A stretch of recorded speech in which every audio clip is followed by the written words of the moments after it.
नमस्कार दोस्तों, मैं हूं मुकेश। दोस्तों, तालिबान ने पाकिस्तान को उसी के घर में घुस करके रौंद डाला है और भारत के सबसे पुराने दोस्त रसिया का इसमें एक बहुत बड़ा सीक्रेट कनेक्शन सामने आया है। दोस्तों, रसिया ने एक बार फिर से भारत से अपनी पक्की दोस्ती निभा डाली है और इस्लामाबाद में ऐसा धमाका हुआ है जिसकी गूंज दुनिया सुन रही है।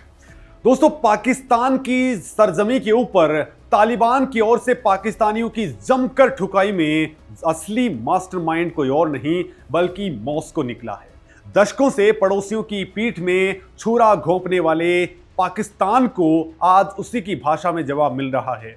यह एक ऐसा पलटवार है जिसने पूरी दुनिया के सुरक्षा विशेषज्ञों को हैरत में डाल दिया है। क्या पीओके, बलूचिस्तान और अब अफगानिस्तान के इन ताबड़तोड़ हमलों ने पाकिस्तान को चारों तरफ से ऐसे मौत के कुएं के अंदर धकेल दिया है जहां से बचकर निकलना नामुमकिन है? और आखिर कैसे रसिया की आधुनिक तकनीक ने तालिबान की ताकत को अचानक से कई गुना बढ़ा दिया है जिससे पाकिस्तान की जड़ें हिल गई हैं? दोस्तों, पूरी दुनिया में खौफ और तबाही की नर्सरी के नाम से बदनाम पाकिस्तान आज खुद ही एक ऐसे जाल में फड़फड़ा रहा है जिसे उसने दूसरों के लिए बुना था। कल तक जो पाकिस्तान भारत के जम्मू एंड कश्मीर और पंजाब के अंदर अपने पाले हुए खुराफाती तत्वों को भेजने की नापाक चालें चलता था, आज वो खुद चौतरफा मार झेल रहा है। दोस्तों, आपको याद होगा जब भारत ने मई 2025 में ऑपरेशन सिंदूर चला करके इनके छिपने के अड्डों को मटियामेट कर दिया था और 100 से ज्यादा तबाही के सौदागरों का सफाया कर दिया था। इसके बाद में बलूचिस्तान के अंदर बीएलए ने असीम मुनीर की सेना को खदेड़ करके जिस तरीके से बेइज्जत किया, तो पीओके के विद्रोहियों ने पाकिस्तानी फौज के खोखलेपन को सरेआम नंगा कर दिया। दोस्तों, अफगानिस्तान के इस ताजा कदम ने पाकिस्तान के सामने सरेंडर करने के अलावा कोई रास्ता नहीं छोड़ा है। अफगानिस्तान के रक्षा मंत्रालय ने जो ऐलान किया है उसने पाकिस्तानी जनरल्स की रातों की नींद उड़ा दी है। काबुल ने खुलेआम स्वीकार किया है कि उनकी वायुसेना ने अंतरराष्ट्रीय सीमा पार करके पाकिस्तान के अंदर घुस करके विनाशकारी गुटों के बड़े ठिकानों को तबाह किया है। ये ऑपरेशन पाकिस्तान के बलूचिस्तान और खैबर पख्तूनख्वा प्रांत के एकदम भीतर जाकर के अंजाम दिया गया है। काबुल ने साफ शब्दों में इन ठिकानों को बुराई और भ्रष्टाचार का सबसे बड़ा केंद्र करार दिया है। उनका दावा है कि इन लोकेशन से कुछ बेहद शातिर खुफिया एजेंसियों की मदद से अफगानिस्तान के खिलाफ बड़े हमलों की साजिश रची जा रही थी। लेकिन दोस्तों, एक देश जिनके पास में कुछ साल पहले तक अपनी कोई ढंग की वायुसेना नहीं थी, उनके पास में अचानक पाकिस्तान के रडार सिस्टम्स को कैसे चकमा देने की पावर आ गई? तो दोस्तों, इस पूरे ऑपरेशन की सबसे खास और शर्मनाक बात इस्लामाबाद के लिए यह है कि काबुल ने इसे दो देशों की जंग नहीं बल्कि एक सफाई अभियान के रूप में पेश किया है। तालिबान का संदेश एकदम स्पष्ट है कि उनका निशाना पाकिस्तानी हुकूमत, वहां की आम जनता बिल्कुल नहीं है, बल्कि पाकिस्तान की सरजमी पर मजे से पल रहा आईएसआईएस का वो खूंखार इंफ्रास्ट्रक्चर है जो पूरे क्षेत्र के लिए सिरदर्द बन चुका है। दोस्तों, पाकिस्तान जो सालों से दुनिया को बेवकूफ बनाता आ रहा था, आज उसी के दांव से उसे चित्त कर दिया गया है। लेकिन पर्दे के पीछे की कहानी इससे भी कहीं ज्यादा खतरनाक है। आखिर तालिबान के पास में इतना सटीक इंटेलिजेंस और इतने घातक हथियार रातों रात कहां से आ गए? तो दोस्तों, इस एयर स्ट्राइक के बाद ग्लोबल डिफेंस कम्युनिटी के अंदर एक ही चर्चा सबसे गर्म है और वो है इस हमले के अंदर रसिया के आधुनिक ड्रोन्स और हथियारों का इस्तेमाल। दोस्तों, इस पूरी घटना की टाइमिंग को समझना बहुत ज्यादा जरूरी है। कुछ ही हफ्ते पहले अफगानिस्तान के रक्षा मंत्री मुल्ला मोहम्मद याकूब मुजाहिद ने मॉस्को का एक बेहद अहम और गुप्त दौरा किया था। वहां उन्होंने दोस्तों रसिया के शीर्ष रक्षा अधिकारियों के साथ में एक सैन्य तकनीक सहयोग के ऊपर हस्ताक्षर किए थे, मोहर लगाई थी। वापस लौटने के बाद में याकूब ने इस दौरे को एक ऐतिहासिक सफलता बताया था, लेकिन बंद कमरों में असल में क्या डील हुई थी इसका अंदाजा किसी को नहीं था। क्या रसिया ने अपने सबसे घातक हथियारों की चाबी सीधे काबुल के हाथों में सौंप दी है? तो दोस्तों, खुफिया रिपोर्ट्स कह रही हैं कि मॉस्को और काबुल के बीच एक बहुत बड़ी डिफेंस डील साइन हुई थी।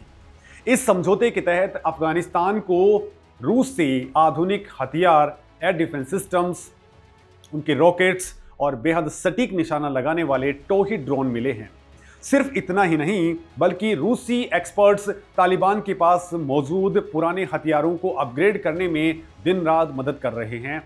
दोस्तों, रसिया से लौटने के तुरंत बाद ही अफगान रक्षा मंत्री याकूब ने पाकिस्तान को खुले मन से चुनौती दी थी कि अब इस्लामाबाद में इतनी हिम्मत नहीं होगी कि वो अफगान धरती पर आंख उठा करके भी देख सके। इस बयान के ठीक बाद पाकिस्तान के अंदर से ये भीषण हमला होना साफ इशारा करता है कि रूसी तकनीक के बिना ये ऑपरेशन संभव नहीं था। लेकिन दोस्तों, सवाल ये है कि रसिया अचानक से पाकिस्तान पर इतना क्यों भड़क गया है। तो दोस्तों, रसिया की इस नाराजगी के पीछे एक बहुत बड़ा कारण है और वो है इस्लामिक स्टेट खुरासान यानी कि ISIS-K। ये एक विनाशकारी गुट अफगानिस्तान के लिए तो खतरा है ही, लेकिन इसने रसिया को भी बहुत सारे जख्म दिए हैं। दोस्तों, 2024 के अंदर मॉस्को के पास में एक कॉन्सर्ट हॉल के ऊपर जो भीषण हमला हुआ था, वो आपको शायद याद ही होगा, जिसने पूरे रसिया को हिला करके रख दिया था। इसी कॉमन दुश्मन से निपटने के लिए रसिया और तालिबान आज कंधे से कंधा मिलाकर के खड़े हैं। मॉस्को ये भलीभांति जानता है कि अगर इस इलाके से इन चरमपंथी मॉड्यूल्स का जड़ से सफाया करना है तो उसे तालिबान की सेना को मजबूत करना ही होगा। और रसिया को यह भी पता है कि इन खुराफाती संगठनों की असली जड़ें कहां से पानी पी रही हैं। दोस्तों, डिप्लोमेसी के इस बिसातहीन मैदान के अंदर तालिबान ने इस बार पाकिस्तान को उसी की कड़वी दवा पिला दी है। दोस्तों, पिछले कई सालों से पाकिस्तान यही दावा करते हुए अफगानिस्तान के अंदर हवाई हमले करता रहा था कि वो केवल अपने दुश्मनों के ठिकानों को निशाना बना रहा है, किसी देश की संप्रभुता को नहीं। अफगानिस्तान हमेशा इन आरोपों को सिरे से खारिज करता रहा। अब तालिबान ने भी बिल्कुल वही चालाकी दिखाई है। उन्होंने पाकिस्तान के अंदर घुस करके हमला किया और बड़ी मासूमियत से कह दिया कि हम तो जी ISIS के ठिकानों को उड़ा रहे थे जो हमारे देश के लिए खतरा बने हुए थे। पाकिस्तान की हालत अब ऐसी हो गई है कि वो न तो दुनिया के सामने रो सकता है और ना ही इस बेइज्जती को पचा पा रहा है। हमेशा से तबाही का ग्लोबल हब रहे पाकिस्तान के लिए ये कोई नई बात नहीं है कि दुनिया का कोई देश उस पर चरमपंथियों को पालने का आरोप लगा रहा हो। उसकी पूरी कुंडली ही ऐसी शर्मनाक हरकतों से भरी पड़ी है। भारत तो दशकों से दुनिया के हर बड़े मंच पर पाकिस्तान का ये घिनौना चेहरा बेनकाब करता आया है। दोस्तों, आपको याद ही होगा 2011 का वो दिन जब अमेरिकी सील्स ने उनकी मिलिट्री एकेडमी के एकदम बगल के अंदर घुस करके दुनिया के सबसे बड़े वांटेड ओसामा को ढेर किया था। उसके बाद में 2019 के अंदर ऐतिहासिक बालाकोट स्ट्राइक के अंदर भारतीय वायुसेना ने जैश के ठिकानों को शमशान में तब्दील कर दिया था। और अब साल 2026 के अंदर अफगानिस्तान की सरकार ने भी पाकिस्तान के अंदर घुस करके कहर बरपा दिया है। दोस्तों, भारत ने संयुक्त राष्ट्र के पटल पर बार बार ये साबित किया है कि लश्कर और जैश जैसे खतरनाक संगठन पूरी तरह से पाकिस्तान की मशीनरी के इशारे पर ही ऑपरेट होते हैं। अब इसी लिस्ट में अफगानिस्तान ने भी अपना नाम जोड़ दिया है और दुनिया को सबूत दे दिए हैं कि पाकिस्तान की धरती का इस्तेमाल क्रॉस बॉर्डर तबाही मचाने के लिए किया जा रहा है। अफगानिस्तान के इस एक्शन से चाइना और अमेरिका जैसे देशों की रणनीतियों पर भी बहुत गहरा असर पड़ रहा है। चाइना जो पाकिस्तान के अंदर अपने सी पैक प्रोजेक्ट पर अरबों डॉलर फूंक चुका है, आज घबराहट के अंदर है। और दोस्तों, बलूचिस्तान और खैबर पख्तूनख्वा के अंदर लगातार हो रहे इन हमलों ने चाइना की सपनों पर पानी फेर दिया है। वहीं अमेरिका इस पूरे तमाशे को दूर से बैठ करके आराम से देख रहा है। पाकिस्तान के भीतर बढ़ती ये अस्थिरता उसकी सेना और जनरल असीम मुनीर के लिए इतिहास की सबसे बड़ी चुनौती और सबसे बड़ी हार हो चुकी है। सेना का मनोबल पूरी तरीके से टूट चुका है। जिस एयर डिफेंस सिस्टम पर वो इतना इतराते थे, उसकी पोल एक देश ने खोल दी है जो कुछ साल पहले तक गुरिल्ला वॉर लड़ा करता था। अवाम पाकिस्तान की पहले से ही भुखमरी और महंगाई से सड़कों पर उतरी हुई है और अब सुरक्षा के नाम पर भी उन्हें सिर्फ धोखा ही मिल रहा है। सेना के जनरल्स को समझ में नहीं आ रहा कि वो पश्चिमी बॉर्डर के ऊपर अफगानिस्तान से लड़ें, पूर्वी बॉर्डर पर भारत के खौफ से बचें या देश के अंदर बलूच विद्रोहियों से निपटें। पाकिस्तान का हर मोर्चा इस वक्त सबसे कमजोर कड़ी बन चुका है और अगर रसिया और अफगानिस्तान की नज़दीकियां ऐसे ही बढ़ती रही तो दक्षिण एशिया के शक्ति संतुलन के अंदर एक बहुत भयंकर बदलाव देखने को मिलेगा। भारत के लिए यह स्थिति कूटनीतिक रूप से एक बहुत बड़ा एडवांटेज है।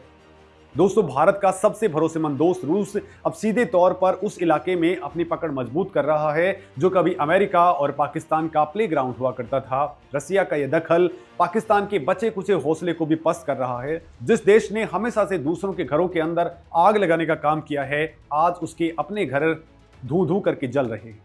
दोस्तों, यहां और एक और खास बात आपको बताता हूं, क्योंकि रशिया भारत का फ्रेंड है और जब तालिबान का रक्षा मंत्री रसिया पहुंचता है तो इनके बीच में डील करवाने वाला जो शख्स है वो भारत का NSA बताया जा रहा है। अजीत डोवल ठीक उसी वक्त रसिया के अंदर मौजूद थे जब ये डील उनके बीच में हो रही थी, नेगोशिएशन चल रहे थे और तब वहां पर भारत मौजूद था। और दूसरी बात दोस्तों, अभी ये बातें कि उनके पास में जो वेपनरी है वो रशिया की है, ये पुष्ट नहीं हुआ है। दूसरी जो बात इसको लेकर के जो आ रही है वो ये कि जब भारत के प्रधानमंत्री इजराइल पहुंचे थे और वहां जब पहुंच करके उन्होंने अफगानिस्तान को सपोर्ट करवाने की बात कही थी, तब इजराइल पूरे तरीके से खुल करके सामने आ गया था। वहां से बेंजामिन नेतन्याहू ने क्लियर कहा कि अब हम तालिबान वाले अफगानिस्तान की मदद करेंगे। अब दोस्तों, ये जो दोनों तरह के कामिकाज़े ड्रोन्स हैं वो रसिया के पास भी हैं और वो इजराइल के पास भी हैं। अब ये कुछ वक्त में पता चल जाएगा कि ये किसकी वेपनरी थी, बिल्कुल क्लियर नहीं है। कुछ वक्त पहले तक जिस देश के पास में कोई भी ड्रोन नहीं था, ना उड़ाने का अनुभव था, उस देश के पास में इतनी तेजी के साथ में ड्रोन आ जाना, ये अपने आप में एक बहुत बड़ी पहेली है। और दोनों तरफ बैकएंड के अंदर प्लेयर आप जान सकते हैं। जब रसिया के अंदर डील फाइनल होती है वहाँ डोवाल होते हैं, जब इजराइल की बात होती है वहाँ PM मोदी होते हैं। और दोस्तों, इससे जिस देश की हालत सबसे खस्ता है वो है पाकिस्तान, क्योंकि पाकिस्तान को इजराइल कभी पसंद नहीं करता है। अब दोस्तों, पाकिस्तान के पास दुनिया के सामने जाने का मुंह तक नहीं बचा हुआ है। उनकी खुफिया मशीनरी जो कभी खुद को दुनिया की सबसे बेहतरीन एजेंसी माना करती थी यानी ISI, वो आज उसी के बुने हुए जाल में खुद तड़प रही है। ऑपरेशन सिंदूर की सफलता के बाद से ही पाकिस्तानी हुकूमत खौफ के साए के अंदर जी रही है और अब अफगान स्ट्राइक ने ताबूत के अंदर आखिरी कील भी ठोकने का काम कर दिया है। ये सिर्फ एक हमला नहीं है, ये एक साफ संदेश है कि जो मुल्क तबाही का सामान बेचेगा उसे एक दिन उसी तबाही का शिकार होना पड़ेगा। दोस्तों, आपको क्या लगता है, रसिया और अफगानिस्तान का ये गठजोड़ पाकिस्तान के वजूद को हमेशा के लिए नक्शे से मिटा देगा? क्या पाकिस्तान अपनी इस शर्मनाक हार का बदला लेने के लिए कोई नई साजिश रचेगा या ये उसके पूर्ण अंत की शुरुआत हो चुकी है? अपनी राय दोस्तों कमेंट सेक्शन के अंदर दें, क्योंकि पाकिस्तान कभी बोला करता था मेरे पास परमाणु बम है, वो कहाँ गए? अपनी राय जरूर लिखें। साथ ही इसमें किसका सपोर्ट आपके अकॉर्डिंगली हो सकता है? क्या भारत ने सपोर्ट किया, क्या रसिया ने सपोर्ट किया, क्या इजराइल ने किया? कमेंट सेक्शन के अंदर अपनी राय जरूर लिखें। नमस्कार दोस्तों।